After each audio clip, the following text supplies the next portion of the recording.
शमूएल की पहली पुस्तक चौथा अध्याय कुल वचन 22। पलिश्तियों के साथ उसका युद्ध।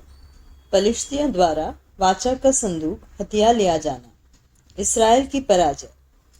और शमूएल का वचन सारे इसराइल के पास पहुंचा और इसराइली पलिश्तियों से युद्ध करने को निकले।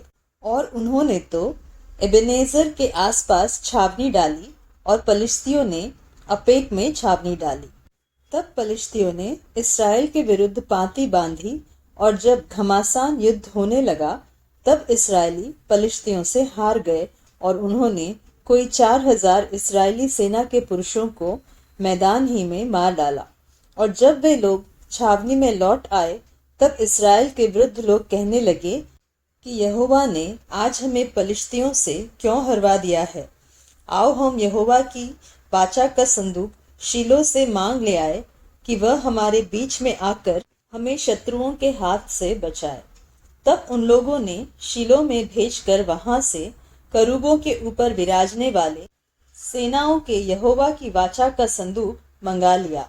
और परमेश्वर की वाचा के संदूक के साथ एली के दोनों पुत्र होप्नी और पिनहास भी वहां थे।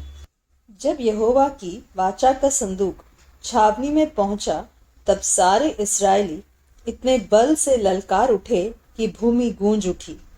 इस ललकार का शब्द सुनकर पलिश्तियों ने पूछा, इब्रियों की छावनी में ऐसी बड़ी ललकार का क्या कारण है। तब उन्होंने जान लिया कि यहोवा का संदूक छावनी में आया है। तब पलिश्ती डर कर कहने लगे, उस छावनी में परमेश्वर आ गया है। फिर उन्होंने कहा, हाय, हम पर ऐसी बात पहले नहीं हुई थी। हाय, ऐसे महाप्रतापी देवताओं के हाथ से हमको कौन बचाएगा। यह तो वे ही देवता है जिन्होंने मिस्रियों पर जंगल में सब प्रकार की विपत्तियां डाली थी। हे पलिश्तियों, तुम हियाव बांधो और पुरुषार्थ जगाओ। कहीं ऐसा न हो कि जैसे इब्री तुम्हारे अधीन हो गए वैसे तुम भी उनके अधीन हो जाओ। पुरुषार्थ करके संग्राम करो। तब पलिश्ती लड़ाई के मैदान में टूट पड़े और इसराइली हार कर अपने अपने डेरे को भागने लगे। और ऐसा अत्यंत संहार हुआ कि 30,000 इसराइली पैदल खेत आए और परमेश्वर का संदूक छीन लिया गया और एली के दोनों पुत्र होप्नी और पीनहास भी मारे गए। एली की मृत्यु। तब एक बिन्यामीनी मनुष्य ने सेना में से दौड़कर उसी दिन अपने वस्त्र फाड़े और सिर पर मिट्टी डाले हुए शीलो में पहुंचा। वह जब पहुंचा उस समय एली, जिसका मन परमेश्वर के संदूक की चिंता से थरथरा रहा था, वह मार्ग के किनारे कुर्सी पर बैठा बाट जो रहा था।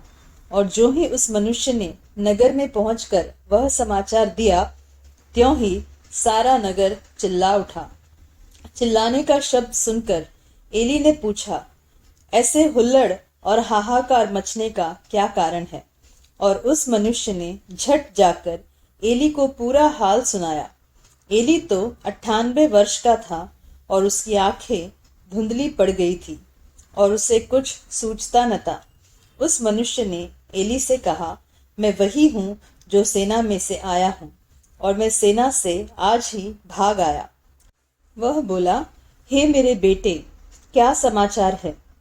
उस समाचार देने वाले ने उत्तर दिया कि इस्राएली पलिश्तियों के सामने से भाग गए हैं और लोगों का बड़ा भयानक संहार भी हुआ है और तेरे दोनों पुत्र होप्नी और पीनहास भी मारे गए और परमेश्वर का संदूक भी छीन लिया गया है। जो ही उसने परमेश्वर के संदूक का नाम लिया, त्यों ही एली फाटक के पास कुर्सी पर से पछाड़ खाकर गिर पड़ा और बूढ़े और भारी होने के कारण उसकी गर्दन टूट गई और वह मर गया। उसने तो इसराइलियों का न्याय 40 वर्ष तक किया था। ईकाबोद, महिमा उठ जाना। उसकी बहू पीनहास की स्त्री गर्भवती थी और उसका समय समीप था। और जब उसने परमेश्वर के संदूक के छीन लिए जाने और अपने ससुर और पति के मरने का समाचार सुना, तब उसको जच्चा का दर्द उठा और वह दुहर गई और उसके एक पुत्र उत्पन्न हुआ। उसके मरते मरते उन स्त्रियों ने जो उसके आसपास खड़ी थी उससे कहा, मत डर, क्योंकि तेरे पुत्र उत्पन्न हुआ है। परंतु उसने कुछ उत्तर न दिया और न कुछ ध्यान दिया, और परमेश्वर के संदूक के छीन लिए जाने और अपने ससुर और पति के कारण उसने यह कहकर उस बालक का नाम इकाबोद रखा कि इस्राएल में से महिमा उठ गई। फिर उसने कहा, इस्राएल में से महिमा उठ गई, क्योंकि परमेश्वर का संदूक छीन लिया गया है।